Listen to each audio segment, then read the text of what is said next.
The conference room smelled like old leather and betrayal. Tyler leaned back in his chair at the head of the table, fingers drumming against the polished mahogany like he owned the place. Which, apparently, he thought he did. His mother Victoria sat beside him, her pearl necklace catching the afternoon light streaming through the floor-to-ceiling windows of Walsh and Associates law firm. They both wore black, but it wasn't grief. It was victory. I sat across from them, my hands folded in my lap to stop them from shaking. 8 years. 8 years since my father died, and this was the first time Victoria had bothered to inform me there was actually a will reading.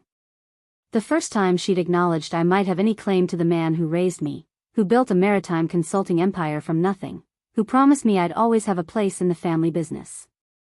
Before we jump back in, tell us where you're tuning in from, and if this story touches you, make sure you're subscribed, because tomorrow, I've saved something extra special for you. Gregory Walsh, the estate attorney, shuffled papers with the efficiency of someone who'd done this 1,000 times. Beside him sat an older man I didn't recognize, wearing an impeccable charcoal suit and wire-rimmed glasses. He had the weathered face of someone who'd spent decades watching people's true natures emerge when money was involved.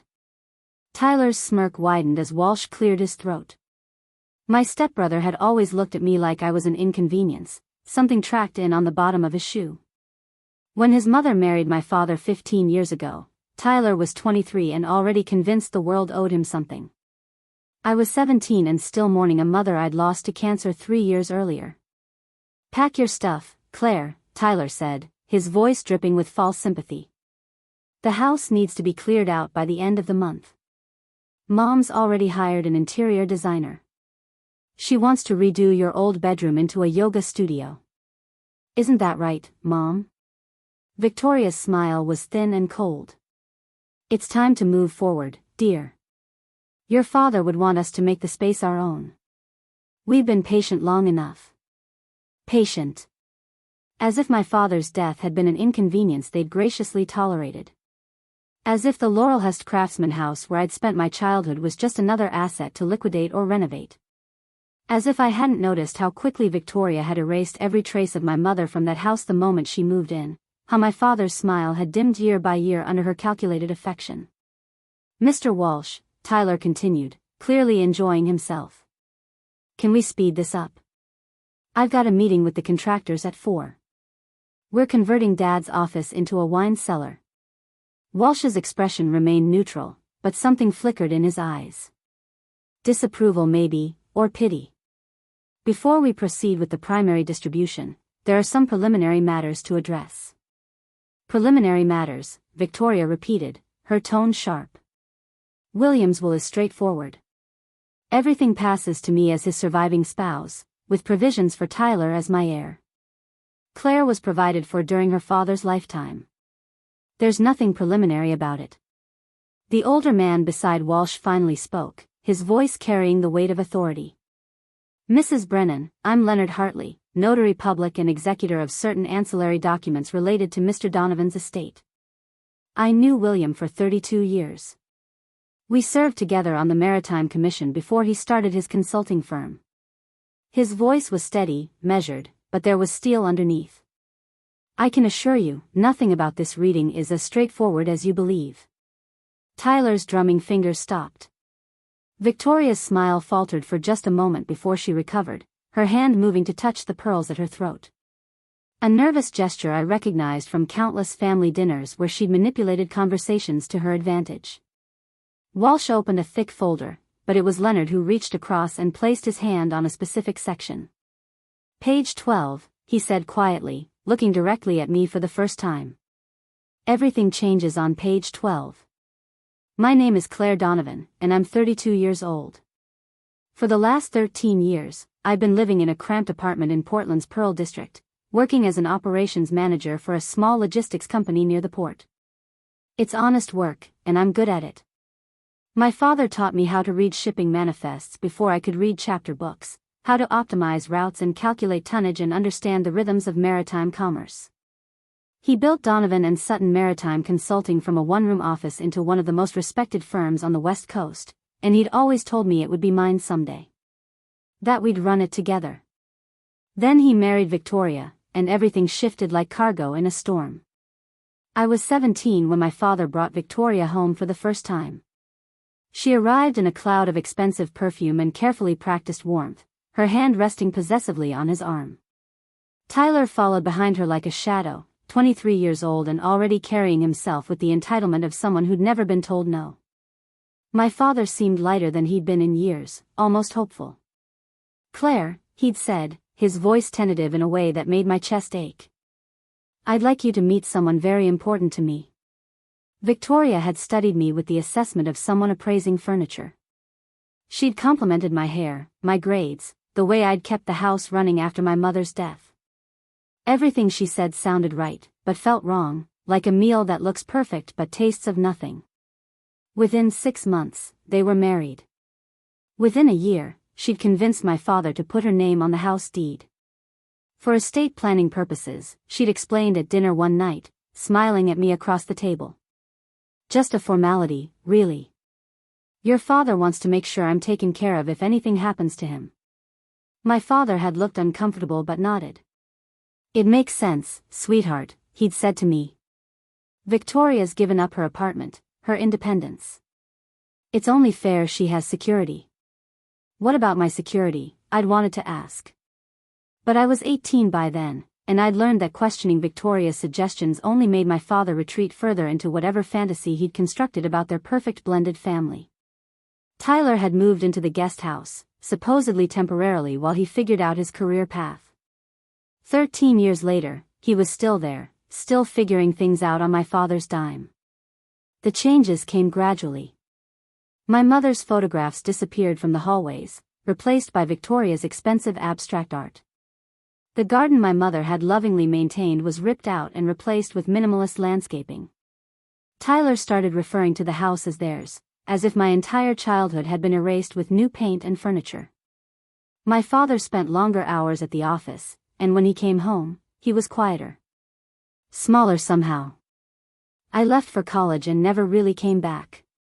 Oh, I visited for holidays those first few years, enduring Victoria's passive-aggressive comments about my clothing choices and career prospects, watching Tyler sprawl across the furniture like he owned every inch of space.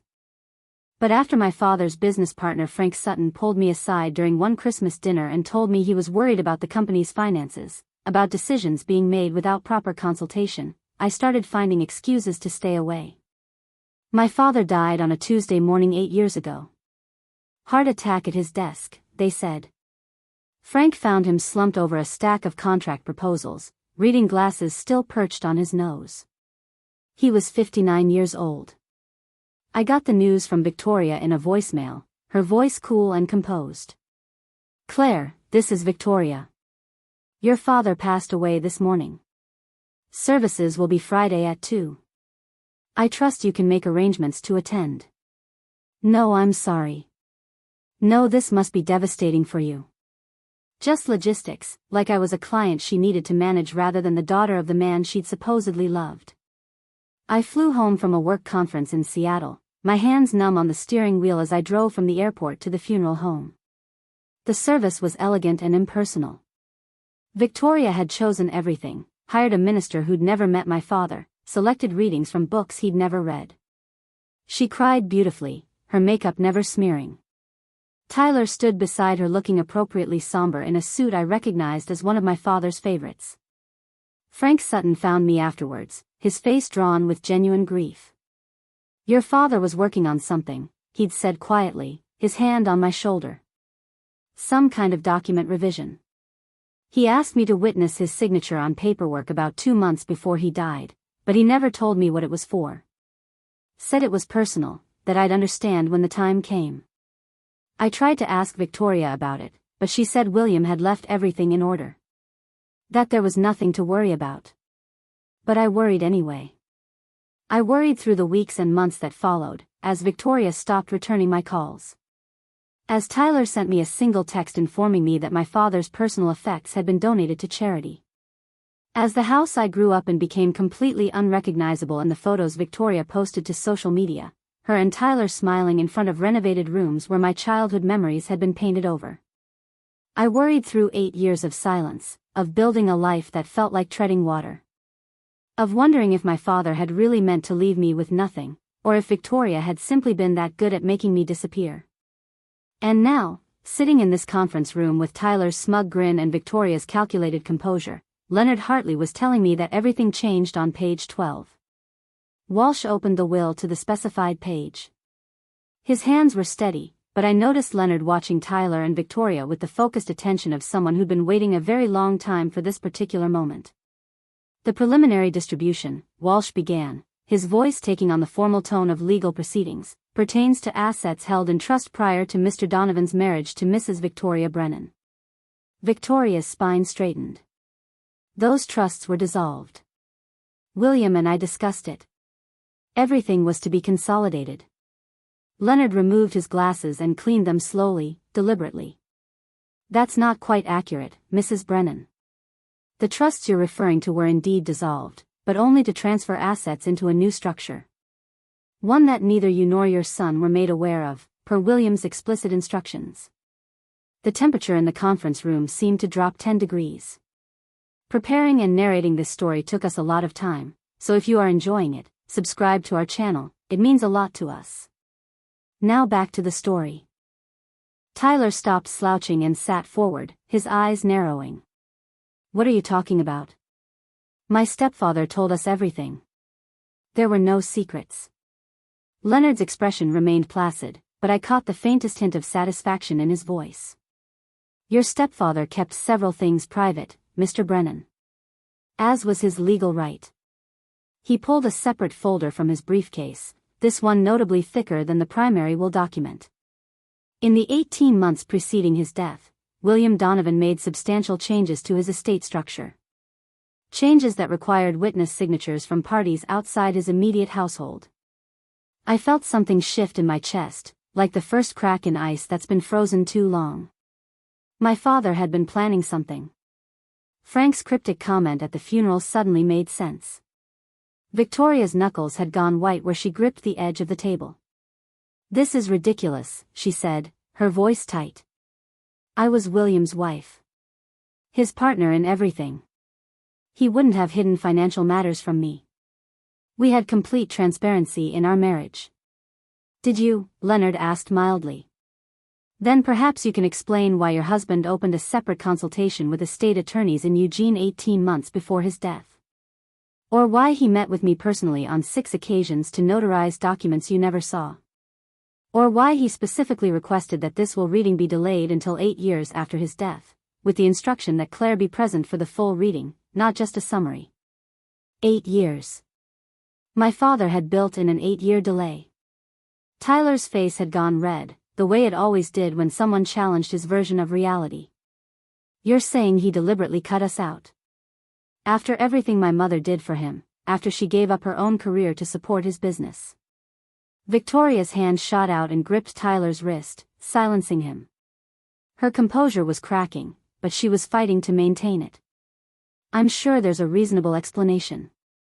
William was thorough in his business dealings. Perhaps he simply wanted to ensure certain details were handled properly. Walsh cleared his throat and began reading from page 12.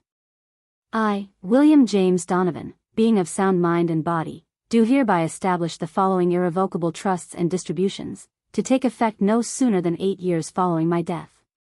This delay is intentional and serves multiple purposes, chief among them protecting my daughter Claire Elizabeth Donovan from undue pressure or manipulation during her period of grief. The words hit me like a physical blow. He'd known. Somehow, my father had known that I'd need protection. That 8 years of distance might give me the strength to face whatever he'd set in motion. First, Walsh continued, the property located at 4420 Laurelhurst Drive, Portland, Oregon, commonly known as the family residence. While this property was placed in joint tenancy with Victoria Brennan in 2015, a prior claim exists in the form of a life estate deed executed in 2008, before said marriage, granting Claire Elizabeth Donovan permanent residency rights and eventual full ownership upon my death. This prior deed, properly recorded with Multnomah County, takes precedence over any subsequent changes to the title. Victoria's face went pale. That's impossible. The house is mine. We refinanced it. I've paid the mortgage for 8 years. You've paid a mortgage on a property you don't own, Leonard said quietly. The refinancing documents you signed were processed through a title company that failed to catch the life estate restriction. A costly oversight on their part, and one that doesn't invalidate the original deed. The house belongs to Claire. It always has. I couldn't breathe. The Laurelhurst house, the home where I'd learned to ride a bike in the driveway, where my mother had taught me to bake in the kitchen, where my father used to read to me on the porch swing. It was mine. Tyler surged to his feet, his chair scraping loudly against the hardwood floor. This is theft. You're stealing from us. Sit down, Mr. Brennan, Walsh said, his tone leaving no room for argument. We're not finished. There's considerably more to discuss.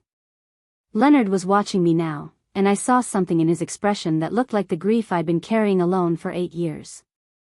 Your father came to me 3 months after marrying Victoria. He was troubled.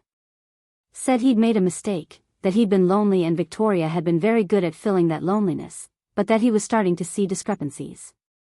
Money moving in ways he hadn't authorized. Conversations he wasn't included in. His business partner expressing concerns about Tyler's involvement in company matters. Frank had tried to warn him. The realization settled over me like a weight. Frank had seen what was happening and tried to protect my father, just like he'd tried to warn me that Christmas. Walsh turned another page. Second, the matter of Donovan and Sutton Maritime Consulting. At the time of his death, William Donovan owned 60% of the company, with Frank Sutton retaining 40% ownership. Mrs. Brennan has been under the impression that she inherited William's shares, making her majority owner. However, the corporate documents contain a buy-sell agreement that was never disclosed to her. Upon William's death, his shares were placed in trust with an option for Frank Sutton to purchase them at fair market value, or for them to pass directly to Claire Elizabeth Donovan if she chose to exercise her right to claim them. The room was spinning. The company. My father's life's work. The business he'd built from nothing and always said would be ours to run together. Victoria had been claiming ownership for 8 years, and it had been mine all along. Victoria's voice was shrill now, all pretense of composure abandoned. I've been running that company. I've been making decisions, signing contracts. If what you're saying is true, then everything I've done is invalid. Not quite everything, Leonard said. But certainly anything requiring majority shareholder approval. Which, according to Frank Sutton's documentation, includes several significant contracts signed in the past 8 years that may now be subject to legal challenge. Walsh continued reading, his voice steady despite the chaos erupting across the table. Third, the matter of financial accounts and investments. William Donovan maintained several accounts that were established prior to his marriage to Victoria Brennan. These include a trust fund originally created for Claire's education, various investment portfolios, and a commercial property in Astoria, Oregon that generates monthly rental income. The total current value of these assets is approximately $520,000. I gripped the arms of my chair. Over $500,000. Money I'd never known existed while I'd been scraping by in my Pearl District apartment, eating ramen and skipping doctor's appointments because my insurance barely covered anything. Tyler slammed his fist on the table. Where did that money come from? We've been managing Dad's finances for 8 years. There's no way he hid that much from us. Leonard's smile was thin. Your stepfather was a maritime consultant, Mr. Brennan. He understood how to navigate complex systems and find routes that others missed. He also understood that the moment he expressed doubts about his marriage, he needed to protect what mattered most. He opened offshore accounts, transferred assets into Claire's name gradually over the course of a year, and ensured that every transaction was properly documented and legally unassailable. Victoria's hands were trembling now, her pearl necklace rising and falling rapidly with her breathing. You've been planning this. All of you. Frank, you, probably half the people William worked with. You turned my husband against me.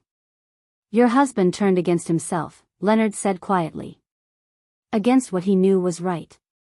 He came to me 6 months before he died and told me he was ashamed. That he'd been so desperate for companionship after his first wife's death that he'd ignored warning signs. That he'd watched you systematically erase his daughter from his life and he'd been too weak to stop it. Those were his words, Mrs. Brennan. Too weak. The confession hung in the air like smoke. My father had known. He'd seen what was happening and felt powerless to change it while he was alive. So he'd done the only thing he could. He'd protected me in death the way he'd failed to protect me in life. Walsh flipped to another page. Fourth, and perhaps most significantly, there is the matter of Victoria Brennan's prenuptial agreement. Mrs. Brennan, you signed a document before marrying William that specified you would receive a monthly allowance and retain ownership of your personal property, but that you had no claim to assets William acquired before the marriage or assets specifically designated for his daughter. I never signed anything like that, Victoria hissed. William said we didn't need a prenup. He said it would show we didn't trust each other. Leonard opened his folder and removed a document, sliding it across the table. Your signature is on page 7, Mrs. Brennan. Notarized by myself and witnessed by 2 attorneys who are still practicing in Portland. The date is 6 weeks before your wedding. You signed it in your attorney's office, took the check William offered you for $50,000 as a gesture of good faith, and deposited it the same day. Victoria stared at the document like it was a snake. Her lips moved soundlessly before she found her voice. He told me that was a gift. A wedding present. He never said it was payment for signing away my rights. It was both, Walsh interjected. And you were represented by counsel at the time, which means you can't claim you didn't understand what you were signing. The prenuptial agreement is valid and enforceable. Tyler was on his feet again, pacing now. This is insane. We've been living in that house for 15 years. Mom has been running the company. You can't just come in here 8 years later and tell us it was all a lie. It wasn't a lie, Leonard said. It was a test. William wanted to see what you would do with power you thought you had. Whether you'd honor his memory, include his daughter, run the business with integrity. He hoped, I think, that you'd prove him wrong. That his fears about your character were unfounded. And what did we do? Victoria asked bitterly. Leonard looked at me, and I saw deep sadness in his eyes. You sent Claire exactly 3 text messages in 8 years. One informing her of the funeral. One telling her that her father's personal effects had been donated. And one, 6 months ago, telling her that her phone number was being removed from the family account and she should expect no further contact. You never invited her to holidays. You never informed her of business decisions that affected her father's legacy. You erased her as thoroughly as you could without actually killing her. The words should have hurt, but instead they felt clarifying. Validating. I hadn't imagined the exclusion, the calculated cruelty. It had been real and deliberate and now it was documented. Walsh consulted his notes. There's also the matter of Mr. Tyler Brennan's employment at Donovan and Sutton Maritime Consulting. According to payroll records subpoenaed by Mr. Hartley, Tyler has been receiving a salary of $95,000 annually for a position listed as Regional Development Consultant. However, according to sworn testimony from 12 different employees, Tyler has not maintained regular office hours, has not completed any verifiable projects, and has been, for all practical purposes, a ghost employee. I'm networking, Tyler snapped. Building relationships. That's what development consultants do.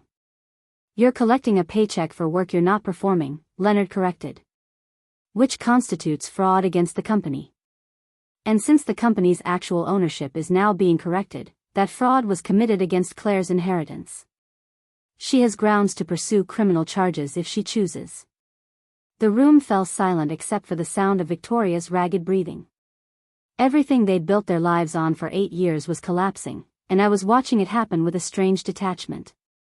This was my father's final gift. Not just money or property, but truth. Evidence. Justice. Walsh cleared his throat. There's one final provision. William established a fund of $100,000 specifically designated for legal fees Claire might incur in claiming her inheritance. He anticipated resistance. He wanted to ensure she had resources to fight back. Victoria stood abruptly, her chair clattering backward. I won't accept this. I'll fight every single claim. We've been living as a family, running that business, maintaining that property. Possession is 9/10 of the law.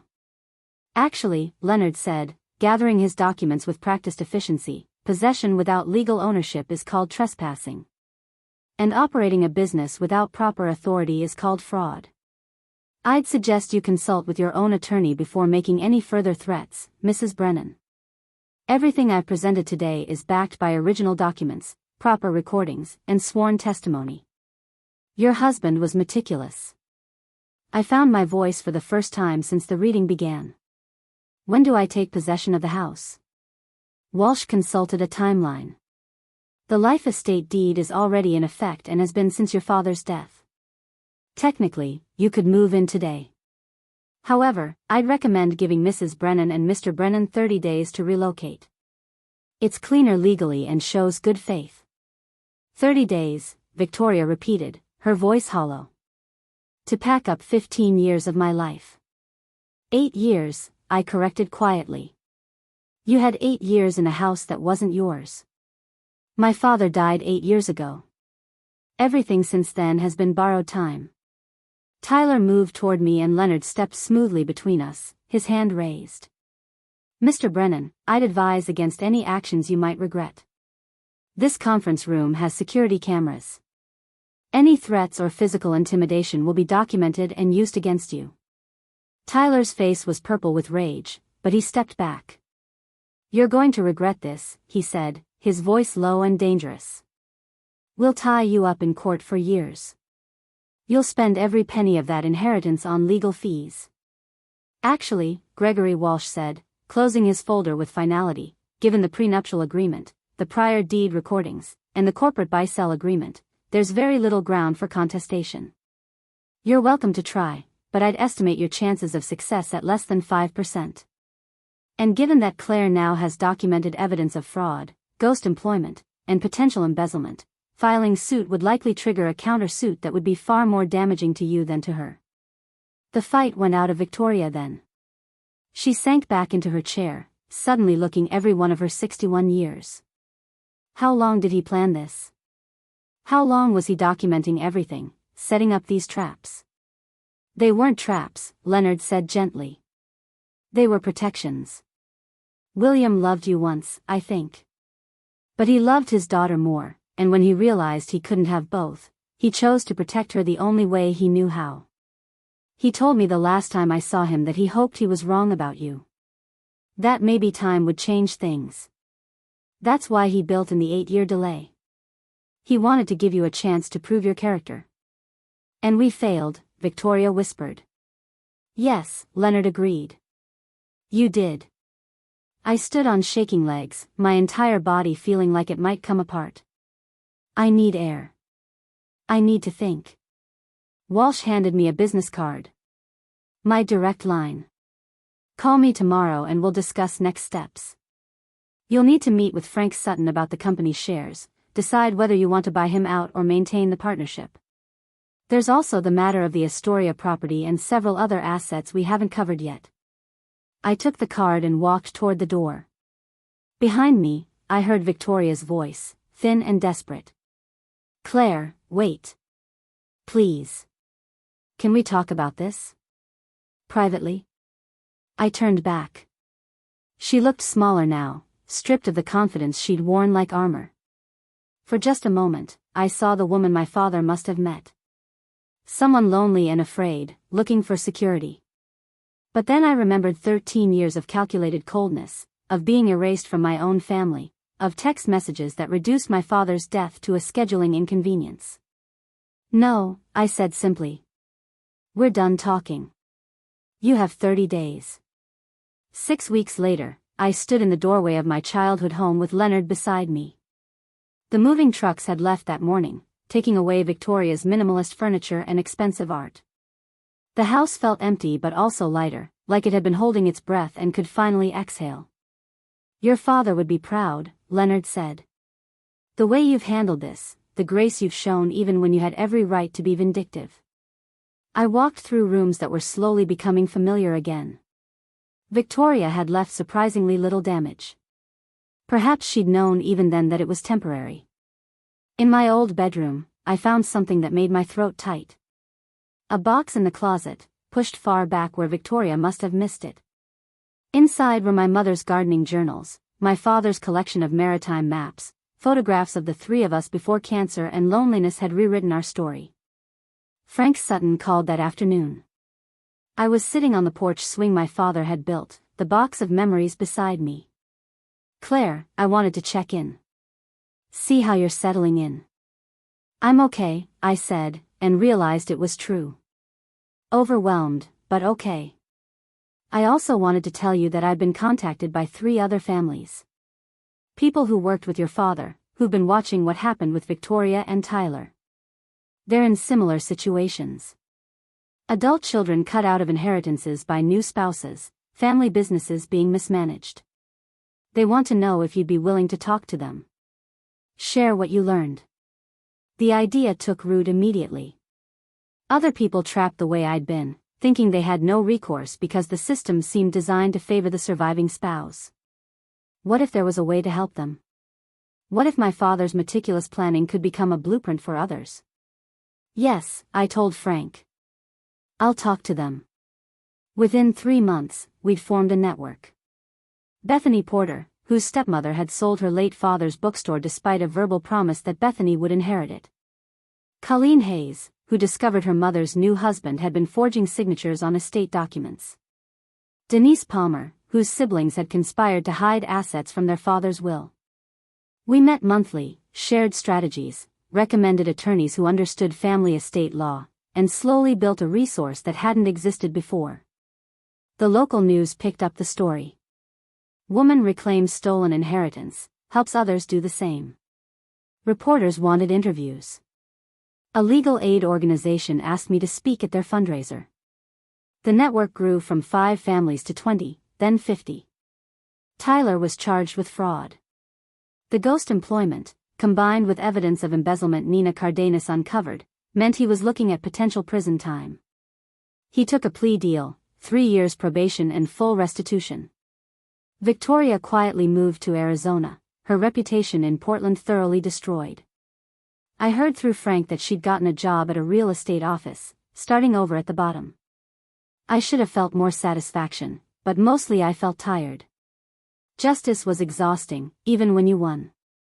1 year after the will reading, I stood in front of the Multnomah County Courthouse giving a speech to a group of estate attorneys about the importance of protecting vulnerable heirs.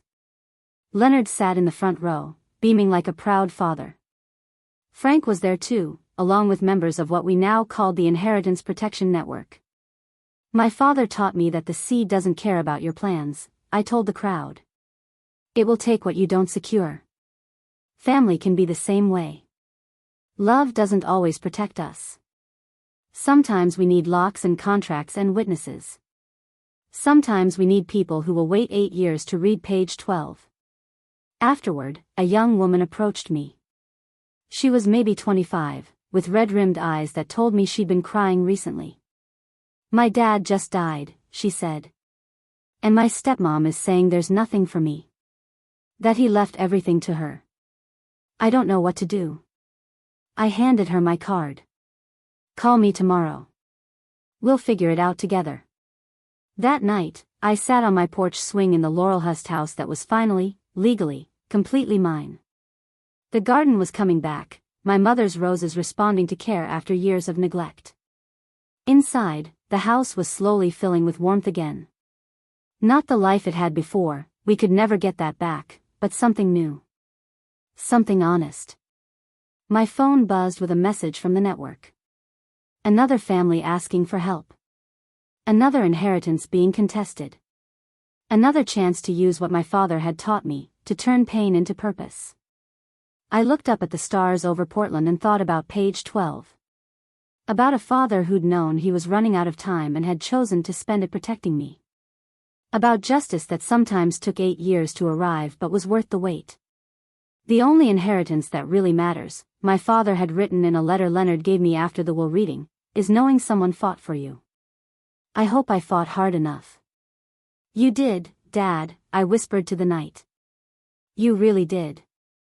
Up next, you've got 2 more standout stories right on your screen. If this one hit the mark, you won't want to pass these up. Just click and check them out.